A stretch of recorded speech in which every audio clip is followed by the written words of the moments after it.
geological timescale spans over 4 billion years. Life first emerged 3.7 billion years ago. The first modern humans only appeared 300,000 years ago. A great many wonderful and beautiful creatures have lived on this planet we call home. Howdy, and welcome back to Tom's Dino Show and Tractor Supply Co. As I promised last time, we'll finish talking about Megalosaurus. Megalosaurus for many years was a waste bin taxon, meaning paleontologists would assign any dinosaur remains they found as Megalosaurus without investigating if they were something different. Through the usage of modern simulation software, we have determined what this might have looked like. Megalosaurus. Megalosaurus. Megalosaurus. But enough of that. Megalosaurus lived besides many wonderful creatures such as Cetilosaurus, who was a large sauropod. The founder, Sir Richard Owen, thought Cetilosaurus was a large crocodile. Could you imagine that long-necked creature jumping out of a lake to grab you? It would be like, "Roar, I'm gonna grab you," and then it would grab you. Anyway, it was a plant eater. Another wonderful creature Megalosaurus lived besides was Proceratosaurus. Proceratosaurus isn't well understood as we've only found one skull and no other remains.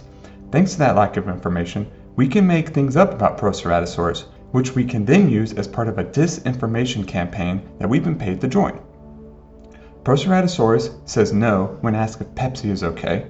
Proceratosaurus is pro-carbonated high-fructose corn syrup beverages being added to a child's daily diet. Megalosaurus lived besides many other wonderful creatures, but sadly, we don't know a ton about them. As for the most part, we haven't found enough remains to be able to fully identify them.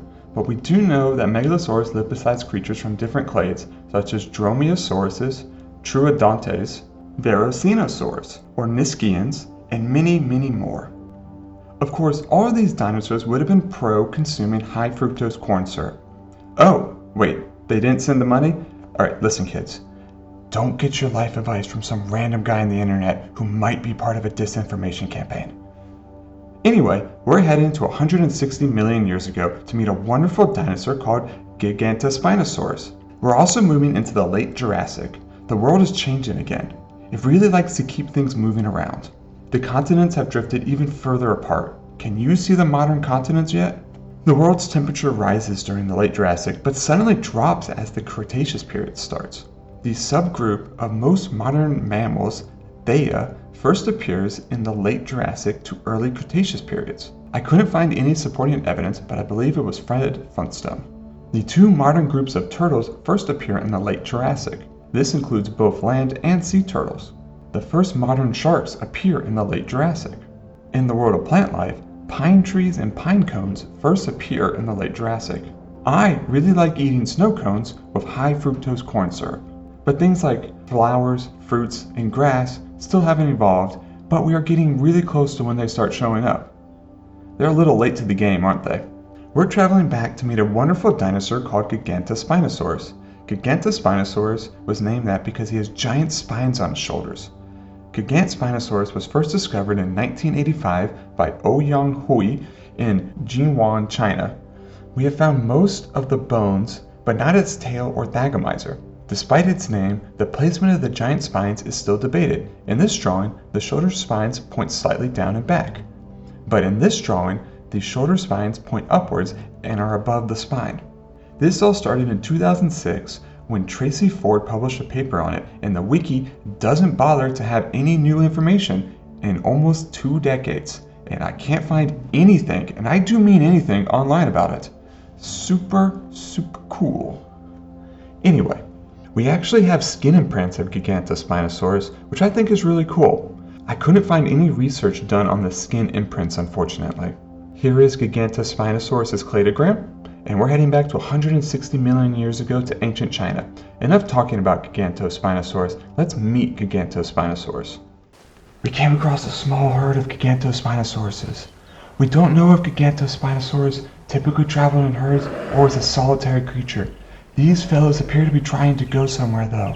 Our best guess is that they're seeking warmer weather. As you can see, the mountaintops have already snowed, and it's only going to get colder from here on out. The herd tried to move into this forest,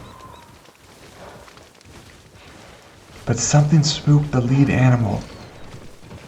The rest of the herd decided it's best to just wait outside by the lake. We went in to find out what could be causing the issue. We came across something surprising. We don't know what this theropod is, but we think it's a synraptor. Synraptors lived in the same area and time frame as Gigantspinosaurus, and he is on the hunt for a Gigantspinosaurus. With the herd scattered around the lake foraging for food, Synraptor was able to pick one off by itself.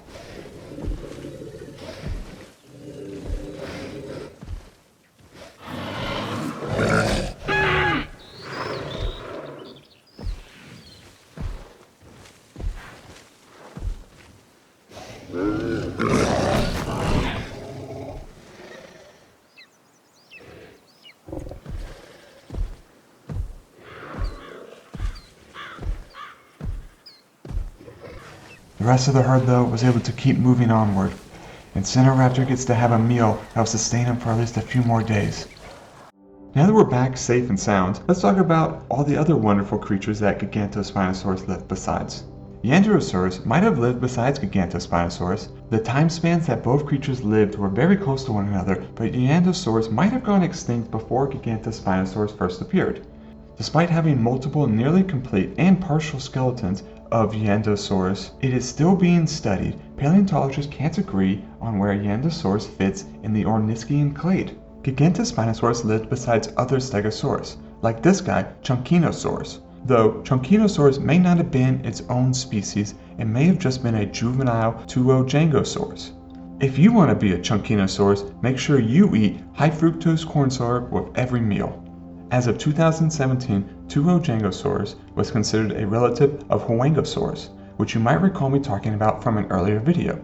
Another wonderful creature that Gigantspinosaurus lived besides was Synraptor. Despite his name Synraptor, he is not related to the raptor family Dromaeosaurids, but is actually a member of the Metrocanthosaurus family. Synraptor was a large theropod and was probably the apex predator in this region of the world. Gigantspinosaurus lived besides this massive theropod called Mamenchisaurus. Mamenchisaurus is a really interesting dinosaur, as they existed from the beginning of the late Jurassic to the early Cretaceous period, or about 50 million years, and they are the dinosaur we are going to meet next. So we're still 160 million years ago, or to the same time period we're already in, and we haven't moved. We haven't talked much about sauropods yet, but they have been around for a long time. The earliest known sauropods can be traced back to the early Jurassic, but they might have been around even earlier in the late Triassic. The reason I haven't spoken much about them is because I didn't want to. Sauropods are semi-relatives of theropods, but instead of being two-legged carnivores, they are mostly four-legged long-necked herbivores, just like the differences between my brother and I. Like my brother, sauropods have small heads, long slender necks, thick legs with club feet. Many sauropods had 5 toes per foot, with some even having claws. Enough talking about Mamenchisaurus, let's go meet this Mamenchisaurus. We're here back at the small lake where Gigantspinosaurus ran into the Synraptor. A solo Mamenchisaurus appeared a few minutes ago. Somehow, we didn't see this magnificent giant walking toward us. Mamenchisaurus does not care about our presence. This giant has no predators, nothing to fear but the slow passage of time that grinds us and everyone and everything we have ever loved to dust.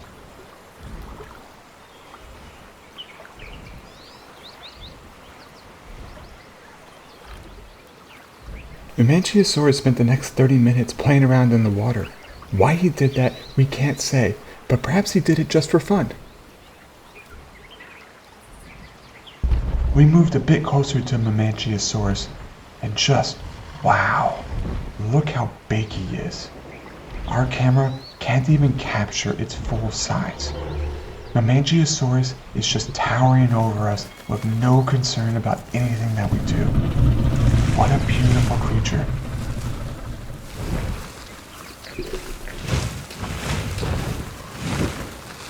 But it's probably best if we let him be. Now that we're back safe and sound, let's talk a little bit more about who Mamenchisaurus was.